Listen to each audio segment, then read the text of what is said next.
इंदौर शहर से लगभग 45 किलोमीटर दूर इंदौर मुंबई हाईवे पर मानपुर गांव के पास स्थित है जाना पाव।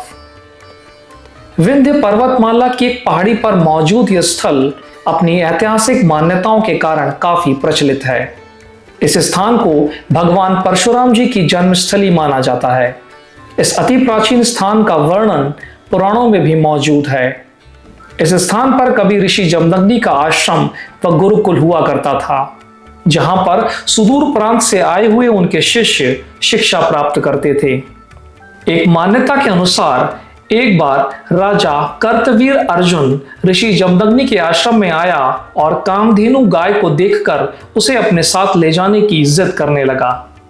ऋषि जमदग्नि ने उसे गाय देने से मना कर दिया, जिस पर राजा ने क्रोधित होकर ऋषि का वध कर दिया। जब ऋषि जमदग्नि की पत्नी रेणुका को इस बात का पता चला तो वह बहुत दुखी हुई और उन्होंने अपने पुत्रों से अपने पिता की मृत्यु का बदला लेने के लिए कहा। तब उनके सबसे छोटे बेटे परशुराम ने अपनी माता की आज्ञा का पालन किया और राजा कर्तवीर अर्जुन को मारकर अपने पिता की हत्या का बदला लिया। परशुराम जी ने अपने पिता का अंतिम संस्कार करने के बाद पृथ्वी को क्षत्रियों से विहीन करने का संकल्प लिया। इसके बाद उन्होंने क्षत्रियों का संहार किया। ऋषि की हत्या के बाद उनका परिवार यहां से पलायन कर गया, जिसके बाद यह स्थान वीरान हो गया। समय के काले सायों ने इस स्थान को हजारों वर्षों तक गुमनामी के अंधेरों में छुपा कर रखा। पूरी तरह से जंगल से घिरे होने के कारण यह स्थान हजारों सालों तक मानव विहीन ही रहा।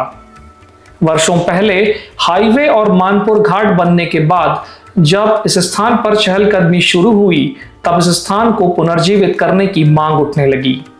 इसके बाद मध्य प्रदेश सरकार ने इस स्थान को विकसित करने का कार्य प्रारंभ करवाया। आज यह स्थान पूरी तरह से एक पर्यटक स्थल के रूप में विकसित हो चुका है।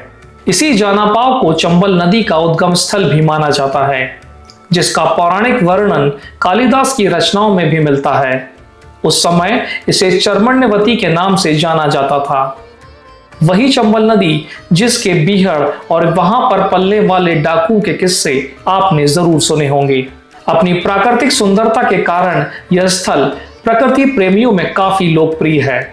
हर साल यहां पर कार्तिक पूर्णिमा के अवसर पर मेले का आयोजन भी किया जाता है। ऐसी मान्यता है कि यहाँ पर मौजूद कुंड में डुबकी लगाने से तथा यहाँ पर मौजूद भैरव मंदिर में तंत्र मंत्र क्रिया के द्वारा प्रेत बाधाओं से मुक्ति मिलती है।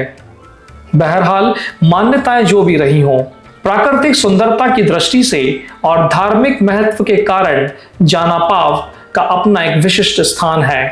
अगर आप भी प्रकृति की गोद में सुकून के कुछ पल बिताना चाहते हैं, साथ ही साथ एक धार्मिक वातावरण का भी अनुभव करना चाहते हैं, तो जाना पाव में आपका स्वागत है।